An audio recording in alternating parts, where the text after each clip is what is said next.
Përshëndetje dhe selam aleikum. Në këtë video do të shikojmë një ajet kuranor i cili ta mundson xhenetin. Po ashtu ky ajet analizohet nga 3 ajetet e tjera në vazhdim, të cilat shpjegojnë shkakun pra se çka të çon xhenet dhe çka të ndalon, pra për mos me hyrë të. Bismillahirrahmanirrahim. Allah i Madhërisht në ajetin 31 të surës En-Nisa thot: "Në qoftë se ju u shmangeni gjunaheve të mëdha që ju janë ndaluar, ne do t'ju falim gabimet tuaja të vogla dhe do t'ju shpijem në një vend të nderuar, pra i cili është xheneti." Po ashtu në ajetin 48 dhe në ajetet në vazhdim, Allah i Madhërisht tregon se cilat janë shkaqet, të cilat të ndalojnë apo të çojnë për në xhenet. Thot Allah i Madhërisht: "Vërtet Allahu nuk fal që të adhurohet dikush apo diçka tjetër përveç atij, por gjunahet e tjera më të vogla ja fal kujt të doj. Kushdo që i bën shok Allahut për në adhurim, ka bërë gjuna të tmerrshëm." Shikojmë dhe ajetin 115. "Këdo që e kundërshton të dërguarin alayhi salam, pasi është dhënë udhëzimi dhe ndjek rrugë tjetër nga ajo e besimtarve, ne e lëm të ecë andej nga është nisur dhe do ta përcellojmë në zjarrin e xhehenemit. Sa vend banimi i keq që është ai."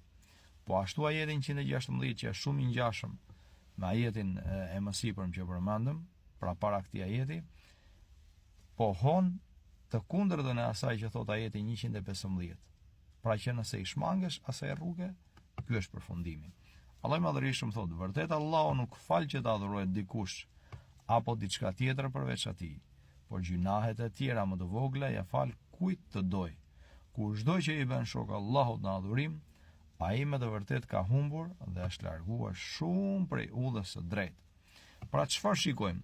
Që të fitohet xheneti në ajetin 31 është që të shmangesh gjunaheve të mëdha që të janë ndaluar, dhe Allahu të premton se do t'i fali edhe të voglat nëse ti shmangesh të mëdhajeve. Dhe çka thot?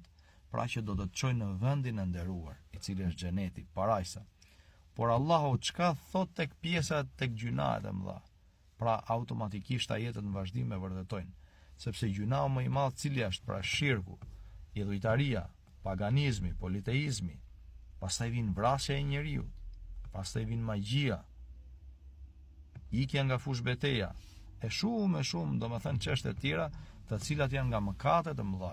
Po ashtu edhe imoraliteti, shpifja për nderin e dikujt, qoftë mashkull apo femër, pra për me akuzuar për imoralitet.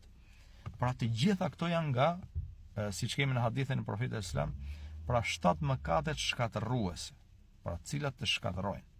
Po ashtu kemi edhe 7 grupet e lumtura, cilat do të jenë në hijen e arshit të Allahut ditën e gjykimit. Pra kush i shmanget mëkateve të mëdha, Allah e fut në xhenetin Firdevs, por e ka lidhur dhe e ka bërë kusht. Pra mbasi ti largohesh idhujtarisë, ke një rrugë për të ndjekur. Dhe thot: "Këdo pra apo kushdo që e kundërshton të dërguarin alayhis salam, pasi është dhënë udhëzimi dhe ndjek rrugë tjetër nga ajo e besimtarve, ne e lëm të ecë andej nga është nisur dhe do ta përcellojmë në zjarrin e xhehenemit. Sa vend banimi i keq që është ai." Pra shikojmë shumë qartë largimi nga idhujtaria, ndjekja e rrugës të Profetit sallallahu alaihi wasallam. E kush e ndjek rrugën e Profetit, i është premtuar tek ajeti 31, cili pra vendi i nderuar që është xheneti.